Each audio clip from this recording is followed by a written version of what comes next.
Ya, kita melanjutkan perbincangan di segmen terakhir ini membahas mengenai pembangunan ekonomi masjid. Ini Pak JJ, ini bagaimana solusi terakhir kita bahas ya Pak, konkretnya masjid sebagai penggerak ekonomi, hal-hal yang menjadi triggering untuk dijadikan potensi membangun ini seperti apa? Ya. Saya lihat ya adalah komitmen yang kuat dari para pengurus BKM Badan Kemakmuran Masjid itu yang juga didukung oleh tadi kemampuan. Dan untuk kemampuan itu tidak lahir dengan secara alamiah, tetapi dibutuhkan adalah adanya pelatihan dan penataran. Nah ini mungkin nanti DMI punya program untuk itu. Saya memberi contoh sederhana, di Tangerang itu ada beberapa anak muda mengelola beberapa masjid, hanya per subuh saja mereka menghimpun kotak amal. Itu ternyata sudah bisa menyekolahkan atau memberi beasiswa sampai 180 anak gitu yang terlantar tidak terputus sekolah.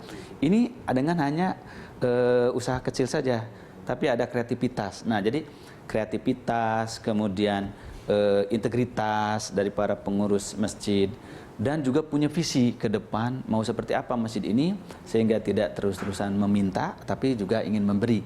Nah, dan untuk mengawali inilah perlu ada percontohan saya kira. Nah, kalau ada contoh-contoh yang baik lalu diinventarisir, disosialisasikan sebagai model, itu lebih mudah untuk diikuti gitu. Nah, selama ini orang masih meraba-raba gitu. Pengelolaan masjid yang baik itu seperti apa? Saya yakin kalau sudah ada model 1-2 yang ditiru, itu akan lebih cepat untuk disosialisasikan, ditularkan kepada masjid yang lain. Barangkali itu kuncinya ya. Pak Abdillah, ini kita lihat roadmap ya, secara singkatnya begitu, ke depannya akan seperti apa? Dalam waktu dekat Pak akan dijalankan? Maksudnya dari masjid, kegiatan di DDI sendiri? Ya, masjid sebagai sarana pembangunan ekonomi bangsa ya.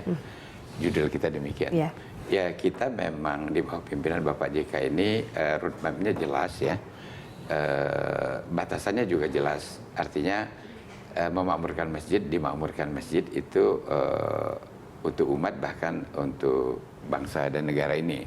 Tetapi memang di MI kami menahan diri untuk tidak sampai terlibat langsung action di dalam kalau itu sudah seperti bisnis. Itu kami jaga untuk marwahnya ya. Dan supaya kami bisa selalu menjaga bukan hanya baik tapi juga benar menurut syari gitu. Seperti tadi kami bisa merekomendasikan untuk calon debitur ya.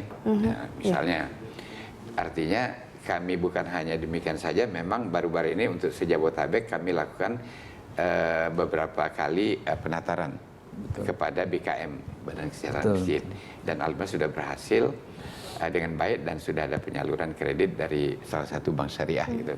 Nah, bicara bank syariah ini sebetulnya yang langsung merupakan potensi untuk bersinergi dengan masjid-masjid ini untuk kepentingan umat. Ya, misalnya saya ambil contoh karena waktu singkat. Misalnya ada dana optimalisasi umat sebagai bentuk pengelolaan dana dari BPIH, biaya perjalanan ibadah haji yang dikelola di lingkungan Kementerian Agama itu. Nah, kalau itu disalurkan atau disimpan untuk amannya dan secara baik dan benar di bank-bank syariah, maka selanjutnya bank syariah juga tentunya akan menggulirkan itu supaya tidak terjadi negatif spread ya. Nah, itu misalnya bekerja sama dengan DMI disalurkan yang demikian itu. Di samping kredit usaha rakyat yang normal itu sudah akan sangat jauh dayanya untuk membangun ekonomi umat ya. Nah, pada gilirannya menjadi ekonomi bangsa juga. Tentu karena mayoritas kita adalah umat muslim, tentu sudah signifikan akibatnya pada pembangunan ekonomi saya kira. Baik. Dan terutama saya ingin menekankan benarnya ini, karena baik itu dengan organisator yang baik itu sudah baik, tapi benarnya ini kan Ustaz, yang barangkali MUI, DDI dan DMI ini berpartisipasi penuh dan aktif supaya ini benar. Misalnya kalau meminjam itu bayar. Kira-kira gitu. Baik, semoga fungsi-fungsi masjid ini bisa dioptimalkan begitu Pak, selain sarana sosial, ibadah dan juga pendidikan begitu, sehingga bisa memberdayakan masyarakat seluruh Indonesia begitu ya. Terima kasih telah berdialog pada dialog di Jurnal Pagi kali ini, Pak Abdillah dan Pak JJ. Demikian dialog kami pemirsa, rangkaian informasi lainnya akan hadir setelah jeda pariwara.